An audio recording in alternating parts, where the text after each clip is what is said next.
मित्रांनो नमस्कार. माझं नाव अतुल ठाकूर. तुम्ही बघत आहात लाईफ कॅटलिस्टचा हा चॅनल. यामध्ये आम्ही लघु आणि मध्यम उद्योजक आणि त्यांचं कुटुंबीय यांच्यासाठी जे ट्रेनिंग्स, वर्कशॉप्स जे अरेंज करत असतो, त्यांच्याशी ट्रेन करत असतानाचे अनुभव किंवा आमच्या मागच्या 20 वर्षातले लोकांसोबत आलेले इंटरॅक्शन्समधून अनुभव तुमच्याशी शेअर करत असतो. मित्रांनो, human being as a social animal त्याचं सोशल डेव्हलपमेंट पण होणं आवश्यक आहे. म्हणजे आपण असे कॉमन वाक्य ऐकतो ना, your personality is a mixture of 5 people that you live with. तुम्ही जे 5 लोकांसोबत ॲव्हरेज 5 लोकांसोबत फिरत असता, वागत त्यांच्यासोबत वेळ घालवत असता, त्यांच्यासारखं तुमचं व्यक्तिमत्व होतं असं एक आपण ऐकलेलं आहे. पण आजचा मला विषय थोडासा वेगळा बोलायचा आहे.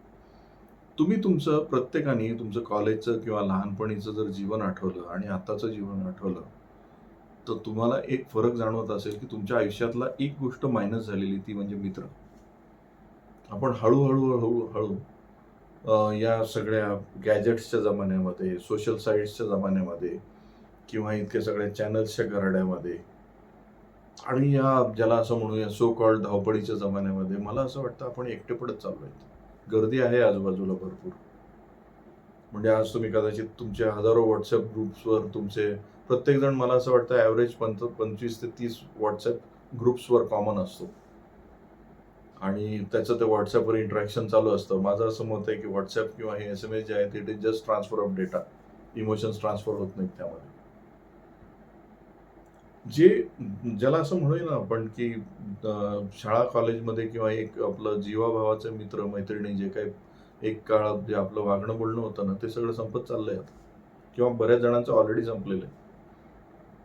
आज तुम्हीच स्वतःला एक प्रश्न विचारून बघा, की तुम्ही तुमच्या आजच्या सकाळपासून जे काही कॉल्स केलेले आहेत, त्यापैकी किती कॉल्स हे तुमच्या अजेंडाशिवाय केलेले आहेत? सहजपणे कोणाला विचारण्याकरता, की तुझं कसं चाललंय, काय चाललंय किंवा त्याच्या लाईफमध्ये इंटरेस्ट असल्याबद्दल एखाद्या मित्राला कॉल केलाय, मैत्रिणीला कॉल केलाय. असं किती किती लोकांना आज कॉल केलेत? कदाचित तुम्हाला याचं उत्तर 0 सापडेल.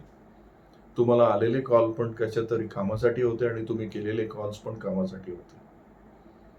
मित्रांनो, आपलं जे थर्ड डायमेन्शन ऑफ लाईफ आहे ना, ते आपण टोटली विसरून गेलेलो आहोत. That is social life. त्याला आपण टोटली इलेक्ट्रॉनिक याच्यामध्ये कन्व्हर्ट करून टाकलेलं आहे. आपण आता सध्या मित्रहीन झालेलो आहोत. म्हणजे ते Facebookवर 5-5 हजार तुमचे कदाचित मित्र असतील.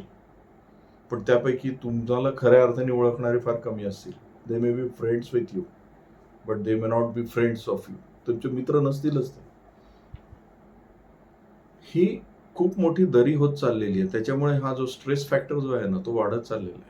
मला आठवतंय माझ्या कॉलेजच्या जमान्यामध्ये एक असा आमचा ग्रुप होता, की जो दररोज भेटला नाही तर काहीतरी गडबड आहे, कुछ तो गडबड है दया असं आम्ही वागायचो. म्हणजे घरचे पण वैतागलेले असायचे, की ते म्हणायचे, "तुम्ही इतके एकमेकांसोबत कसे काय राहू शकता?" आता त्याच्या विरुद्ध आहे. I don't know what is happening in their life. They don't know what is happening in my life. आपण मित्रहीन होत चाललेलो आहोत. मित्रहीन. तुम्ही चेक करून बघा. तुमच्या पण लाईफची हीच परिस्थिती होत चालली असेल.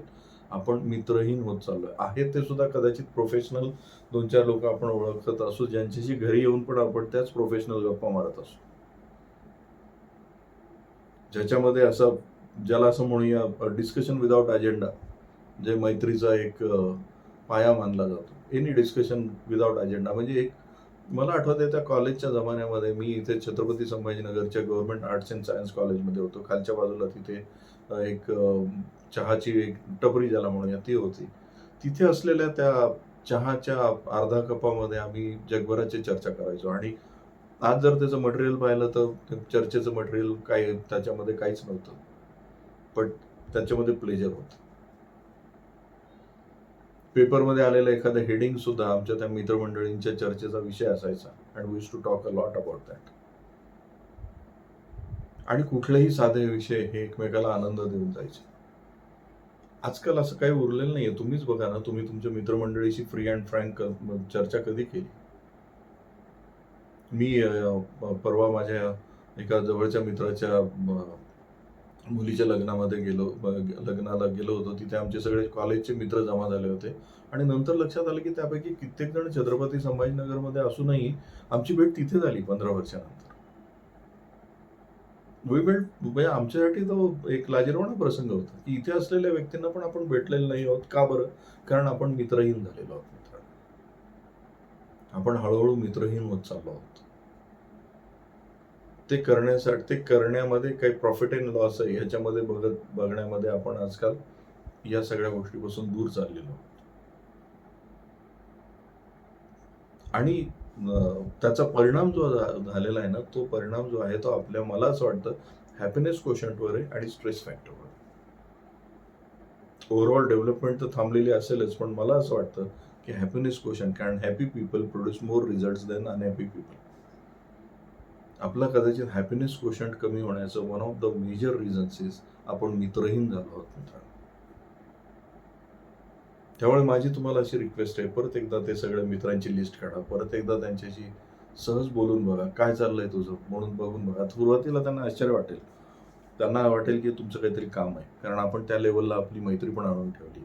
कामाशिवाय बोलायचंच नाही. पण मित्रहीन होण्यापेक्षा तुम्ही थोडासा लोकांच्या लाईफमध्ये इंटरेस्ट घेऊन बघा परत, जो आपला शाळा कॉलेजमध्ये होता. आणि तो मी जो या थंबनेलमध्ये जो विजय गोयलांचा जो लेख हे केलाय ना, त्याला झूम करून वाचा. बऱ्याचशा गोष्टीला तुम्हाला डोळे उघडतील. मित्रांनो, सहज लेख वाचण्यात आला. मला असं वाटलं हा विचार तुमच्यापर्यंत पोहोचवावा. हा व्हिडिओ तुम्हाला आवडला असेल तर लाईक करा, शेअर करा आणि या चॅनलला सबस्क्राईब करायला विसरू नका. नमस्कार.